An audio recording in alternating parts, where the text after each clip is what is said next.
It began as just another routine traffic stop, nothing out of the ordinary. Or so it seemed at first. But within moments, this encounter spiraled into something far more significant, something that would alter perspectives and challenge deeply ingrained biases. The officer, firm in his stance and rigid in his assumptions, exuded unchecked authority. His words dripped with judgment, his posture demanding submission. But what he didn't realize, what he couldn't have known, was that the person sitting before him wasn't just another motorist. She was a seasoned colonel, a woman who had faced high-stakes battles, led troops under immense pressure, and commanded respect through sheer presence. She had encountered adversity before, but this was different.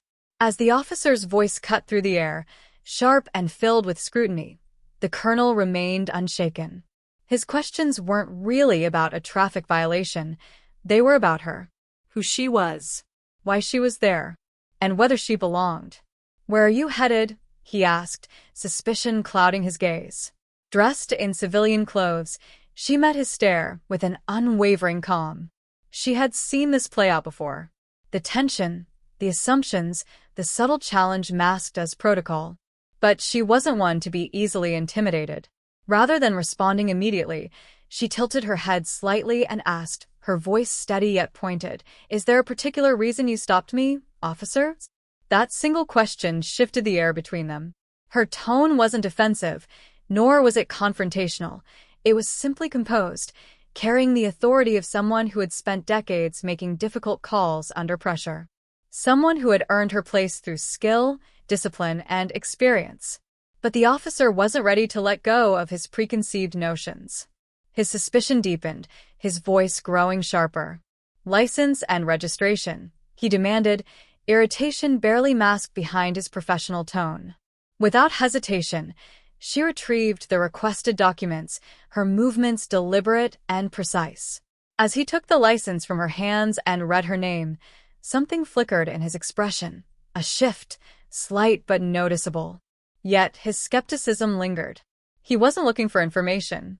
He was looking for justification, a reason to validate his assumptions. "What brings you to this area?"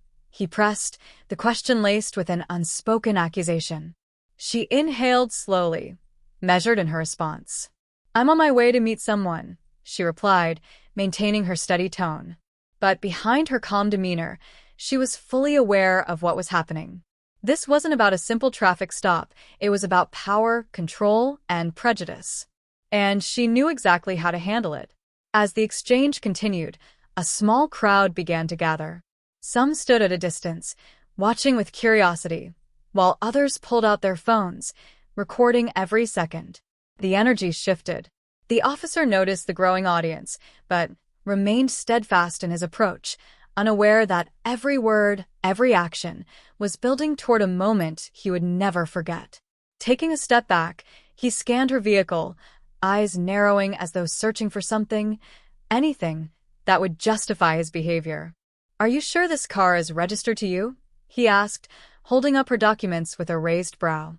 The colonel's expression didn't falter.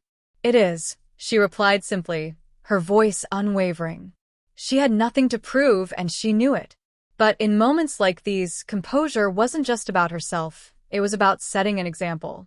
The murmurs from the crowd grew louder. Some whispered in disbelief. Others shook their heads, recognizing the familiar pattern of the scene unfolding before them. The officer glanced toward them, a flicker of uncertainty crossing his face. And then, perhaps sensing he was losing control, he made one final demand. "Step out of the car," he ordered, his voice firm yet tinged with unease.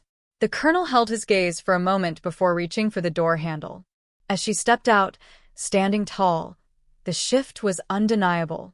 The air changed. The officer hesitated, not because she had done anything wrong, but because her sheer presence was enough to disrupt the dynamic he had controlled moments before. She didn't argue. She didn't raise her voice. She didn't need to. The weight of her presence alone spoke louder than any confrontation could. The crowd leaned in, anticipation thick in the air. And then, before the tension could escalate further, another vehicle pulled up.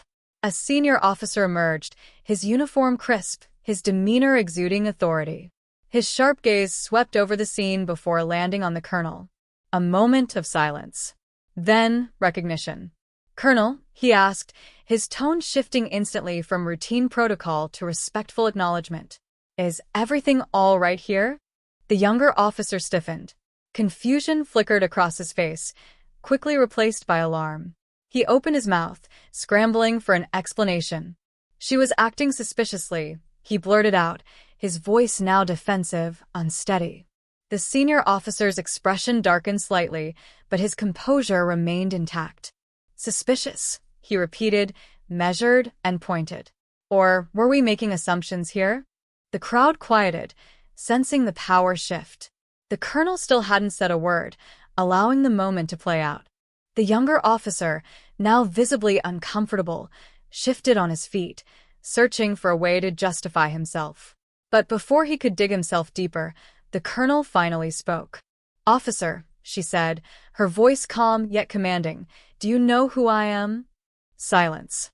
He hesitated, the question throwing him off balance. The senior officer stepped in. "This," he said, turning to his subordinate, "is Colonel Johnson, a decorated veteran.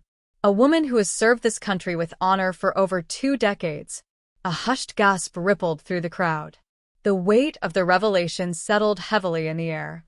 The younger officer's face paled as realization dawned. He stammered, trying to explain himself, but the colonel raised a hand, stopping him. "This isn't about me," she said firmly. "It's about how you treat people. All people, regardless of rank, uniform, or background." The senior officer nodded, his expression serious. "Colonel, I sincerely apologize on behalf of this department. This behavior is unacceptable." The younger officer swallowed hard, muttering an apology under his breath. But the colonel wasn't finished. She stepped closer, her gaze steady, her voice resolute. "Use this moment to reflect. To do better," she said. "Because next time, it might not be someone with a title you recognize." A long silence followed. As the senior officer led his subordinate away for what would undoubtedly be a stern conversation, the colonel turned back to the crowd. A small nod, a quiet acknowledgement, and then, without another word, she got back into her car. For a beat, the onlookers remained silent. Then, a single clap, followed by another, and another, until applause rippled through the crowd. As she drove away, her phone buzzed. A message from an unknown number. "Thank you for what you did today. You're changing more than one life." She glanced at the screen, a small smile tugging at her lips. Even in moments of conflict, the ripples of her actions stretched further than she could ever imagine.